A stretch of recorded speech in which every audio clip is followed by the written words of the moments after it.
Bonjour. Bonjour.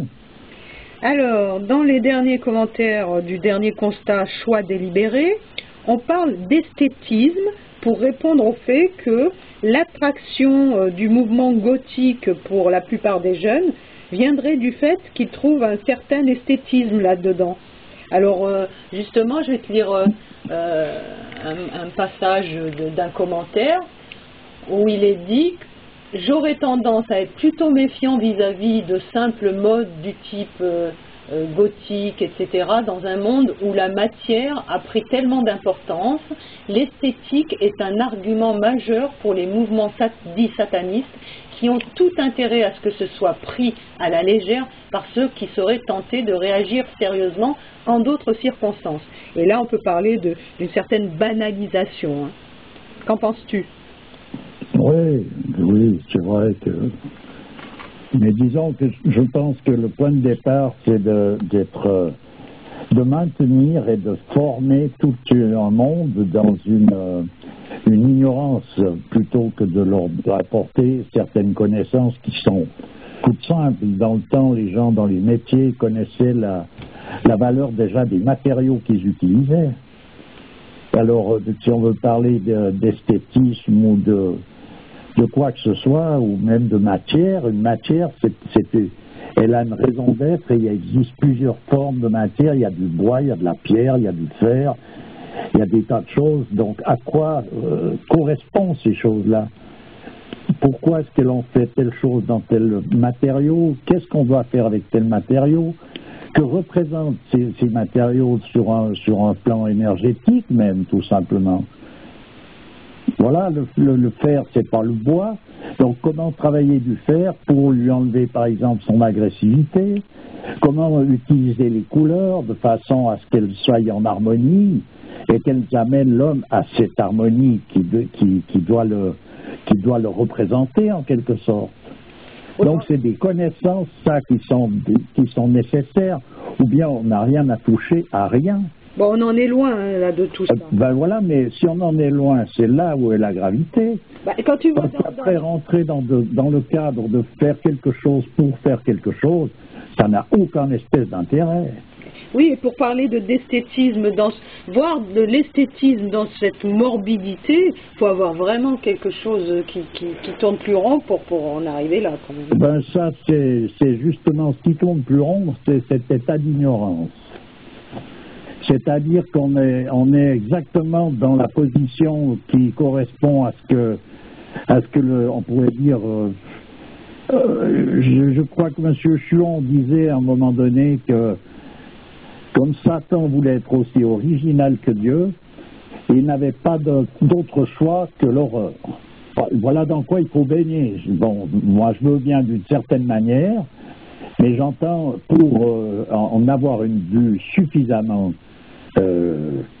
objective, il s'agit de savoir ce qui n'est pas cette horreur pour pouvoir constater cette horreur de manière effective. Autrement, moi je vois très bien des tas de groupements ou d'individus qui se révoltent contre une attitude ou un esthétisme qui ne leur convient pas, ou contre une musique qui les dérange, pour aller, eux, écouter une musique qui est tout aussi dérangeante en réalité, mais qui s'accorde avec une certaine carence qui sont les leurs. Donc, à un moment donné, il faut retrouver des critères réels de ce que représente telle ou telle valeur pour pouvoir retomber sur ses pieds. Autrement, on fait des échanges de goût. C'est ce qui est devenu d'ailleurs le critère de l'art moderne, c'est que finalement, chacun ses goûts. Et puis voilà, tout va bien. Il y a d'ailleurs, de nouveau, M. Chuon parlait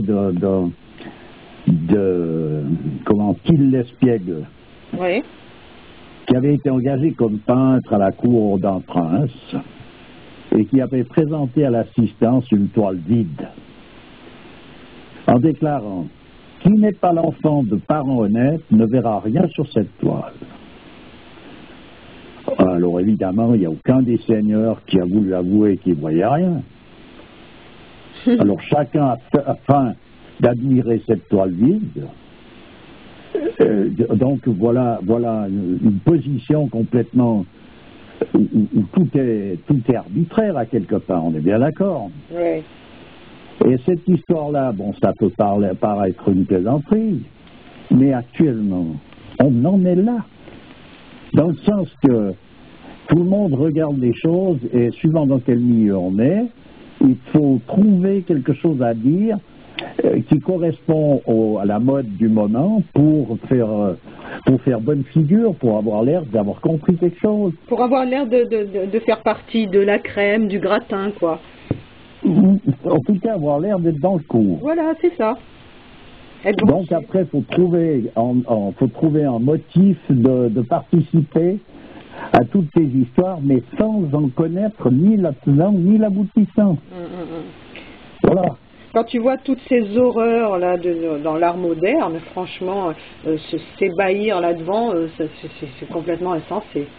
Et puis si tu comprends pas tel artiste parce qu'il a écrit, il a barbouillé je sais pas quoi, ou ses modes, parce que bon, le gothique comme tous les autres, il y a quelque chose qui en soi-même détonne totalement. Oui, t'es pas branché, t'es ringard, quoi. Oui, bon, bah, mais ça encore, tu passes pour n'importe quoi, peu importe, mais l'histoire qui est ennuyeuse, c'est que les personnages qui, eux, sont dans cette attitude, comme si moi j'ai vu des jeunes gens qui sont dans cette mode gothique, ils ne savent pas ce qu'ils font. Le problème est là, c'est encore s'ils avaient une connaissance de ce qu'ils font, et puis que toi, si tu es à côté et que ça ne te convienne pas, c'est des positions encore qui sont discutables. Et là, c'est que les personnages, eux, vivent cette chose-là avec une idée de ça qui est totalement contradictoire avec ce que c'est en réalité. C'est comme un daltonien, de nouveau, qui voit une couleur et qui prétend que c'en est une autre. Ouais. Donc, c'est là où je dis que c'est simplement d'avoir mis les gens dans un état d'ignorance qui permet l'apparition d'absurdités de cet ordre. Ouais. Autrement, c'est pas possible. De toute manière, parce que même, je comprends bien que la jeunesse veut se révolter contre une société qui est en quelque sorte plus une monstruosité qu'une civilisation, je suis d'accord avec ça, mais donc on y est en plein. Mais cette révolte, elle prend une forme où elle acquiesce en quelque sorte. Oui. Cette monstruosité en se manifestant pas dans la révolte en elle-même, mais dans la façon dont la révolte se fait. Oui. Donc là, il y a un moment donné, comment est-ce qu'il faut faire, à part retrouver les données qui font qu'il y a des critères qui sont incontournables pour parler d'art réellement. Il y a des proportions, il y a des matériaux qui peuvent être travaillés de telle façon, et la beauté doit être un élément réel qui n'est pas simplement une affaire de goût qui peut, parce qu'un taré peut avoir un goût particulier pour des choses horribles, ça ne fait pas que cette horreur devient quelque chose de beau sous ce prétexte-là. Alors on n'est pas unique. Excuse-moi, en croyant se révolter contre cette société soi-disant monstrueuse, ils deviennent l'expression même de cette monstruosité-là. Oui, c'est le témoignage de cette monstruosité. Voilà. Et ça, simplement, c'est donc un renversement qui se fait dans ce monde de perdition là, actuel. C'est qu'un artiste... Je dirais même qu'ils en deviennent le révélateur. Oui, parce qu'un artiste n'est plus un personnage qui va donner, qui va exprimer un état, mais il va être le témoin simplement d'une époque. Ça, c'est le renversement des choses. Alors, être témoin de notre époque, ça veut dire faire preuve d'une imagination qui est rébarbative en quelque sorte à tout élément qui pourrait sortir de cette époque pour retrouver des données fondamentales qui font qu'une chose elle est ce qu'elle est et pas autre chose. Oui, et puis à présent, si on ne comprend pas, par exemple, on est devant un objet qui est... Bon, on m'a montré des objets qui sont pour moi, tu vois, c'est du gribouillis. Alors, on me dit que je comprends pas. Ah bon, ben, c'est... Voilà, bon, ouais, ça, en fait, comprendre, pourquoi? Parce que comprendre, à notre époque, ça ne veut pas dire comprendre, ça veut dire accepter. Accepter. Donc si tu refuses, c'est que tu ne comprends pas. Alors comme dit M. Chuan, comme s'il n'arrivait jamais qu'on refuse une chose précisément parce qu'on la comprend, ou au contraire qu'on l'accepte parce qu'on ne la comprend pas. Ouais. Donc voilà, donc pour moi ce que je dirais, c'est que d'accepter cet art qui n'en est pas comme étant de l'art, c'est justement parce qu'on n'a rien compris. Donc on accepte quelque chose parce qu'on l'a, tout simplement parce qu'on n'a pas rien compris. Donc c'est une attitude qui se veut quelque chose que d'être en accord avec quelque chose qu'on ne comprend pas. Je veux dire, on arrive dans un état de folie totale là. Oui, tout à fait. Alors pour en revenir à la banalisation, c'est vraiment une stratégie du diable pour faire avaler des couleuvres. Parce qu'après, tout ce qui est insensé, monstrueux, etc., ça devient normal. Ah bah bien sûr, puisqu'on en est arrivé uniquement à des positions subjectives, et puis qu'on peut, donc un malade mental, il peut sortir, pondre n'importe quoi, ça devient une œuvre d'art. D'accord. C'est bien parce qu'on a tout banalisé que les gens ils réagissent plus devant rien, puisque tout leur paraît normal. Ben, de toute façon, pour ne pas réagir devant rien et que tout leur apparaît normal, il a fallu donc les mettre dans un état d'ignorance, autrement c'est pas possible.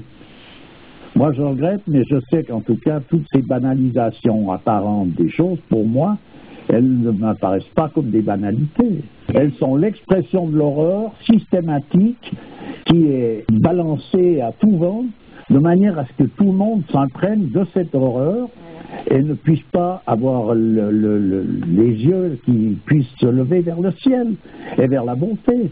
Voilà. Donc il faut empêcher systématiquement quelqu'un de voir quelque chose de vrai, de beau.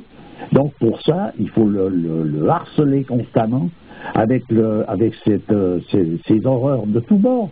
Et les émissions de télévision, elles sont là pour ça. Bah, tu sais, dans le paysage audiovisuel, on a banalisé la vulgarité, l'obscénité, toutes ces choses-là. On regarde ça, c'est normal.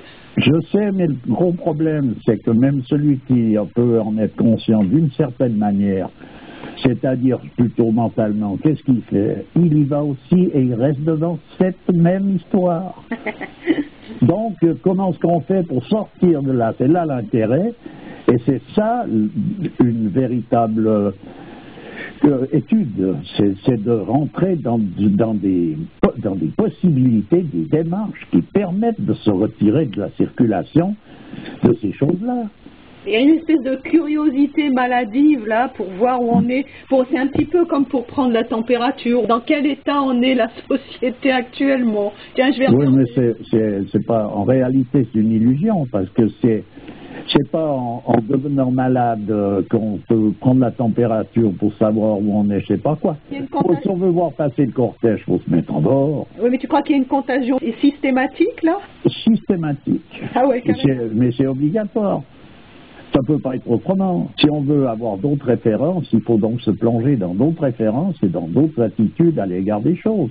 Voilà, donc c'est pour ça qu'à un moment donné, toute discussion prend une tournure de polémique. Pourquoi?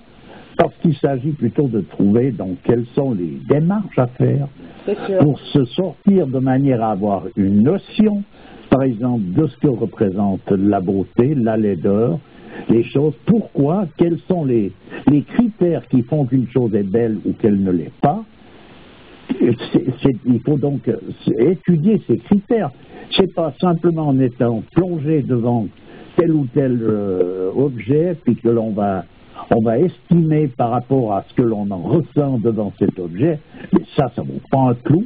Ça fait partie exactement des spectateurs qui correspondent pile avec le spectacle en question. Oui, c'est sûr que si on est dans l'eau, on ne peut pas soutenir absolument le fait de vouloir rester sec. C'est pas possible. Ouais. Ben voilà, donc c'est ça et donc normalement donc les écoles seraient censées, puisque c'est des écoles tu es censé amener tes enfants pour apprendre. Tu serais censé leur apprendre justement les mesures exactes de tout ça. Eh ben non, écoute, pas du tout. Quand tu vois que dans les écoles, ils fêtent Halloween, t'as tout compris. Eh ben voilà. Donc pourquoi? Parce que c'est la mode, on se met dans un truc, et puis les enfants, comme ils s'amusent, ils sont donc sincères. Oui. À Noël, projection d'un film, allez, Harry Potter, alors on sait que c'est truffé de symboles sataniques, etc., etc. C'est ce qu'on leur montre à la garderie, même, tu sais. Oui, puis ça, ou autre chose, même J'étais arrivée à l'école un jour, ils projetaient ça dans la classe, mais j'ai pris mes gamins, tu vois, je suis sortie, on m'a pris pour une dingo, tu vois, mais bon, j'ai refusé qu'ils regardent cette horreur. Et oui, mais ils vont regarder d'autres horreurs qui sont tout aussi horribles, mais qui ont pris une autre tournure. Je vais même aller très loin en parlant par exemple de films documentaires, où alors là c'est plus de l'horreur, c'est un film documentaire où il y a les mœurs des phoques, dans je sais pas quoi, etc. Mais c'est traité, la manière de traiter les choses, et c'est ça qui est l'horreur. Donc on va retrouver cette même trame dans un documentaire aussi bien que dans un film, comme tu peux dire, de Harry Potter ou une bande dessinée avec des gueules de travers. Tu veux dire que la manière de traiter les choses, c'est complètement... C'est cette manière-là, c'est ça, c'est là où se situe l'erreur. C'est pas dans le sujet, c'est dans la manière de traiter le sujet. Explique-toi un peu plus, s'il te plaît. Oh ben, écoute, je peux pas m'expliquer plus comment on fait. Je sais pas, c'est une manière profane, c'est ça. Et voilà, donc une manière profane, elle est justement ce qui est à prohiber si on veut toucher un sujet réellement. Tu veux dire que les commentaires qui sont faits sont complètement à côté de la plaque? Ils sont d'un intérêt il s'est mis en avant comme un intérêt primordial, alors que c'est un intérêt qui est de, je dirais pas de seconde forme, mais qui est de dernier ordre. La signification d'un animal, de savoir ce qu'il bouffe, ce qu'il boit, où il va, ce qu'il fait, comment, machin, tout ça c'est bien joli. Mais ce qui est important de savoir, c'est quelle est la raison d'être de cet animal et qu'est-ce qu'il représente. Oui, si tu... Ensuite de ça, de toute façon, il boit, il mange, il fait tout ce qu'il a à faire, comme tout un chacun, comme tous les animaux de la Terre. Alors qu'il y en a un qui boit plutôt comme ça, ou qui mange des bananes, puis l'autre il mange des lapins, et puis bon d'accord, mais c'est pas un intérêt, c'est pas là que doit tout se jouer. Quelle est la raison d'être de cet animal? Comment se fait-il? S'il est sur cette terre dans la création, c'est qu'il fait partie de cette création, donc il est représentatif de quelque chose qui est principiel et qu'il démontre de telle façon, et c'est ça qu'il faudrait apprendre. Et ben, ou dans un documentaire, pas plus que comme tu parles d'Harry Potter. Moi, Harry Potter ou le documentaire sur les phoques ou le machin, pour moi, c'est du caisse. Hein. Attends, 2 secondes.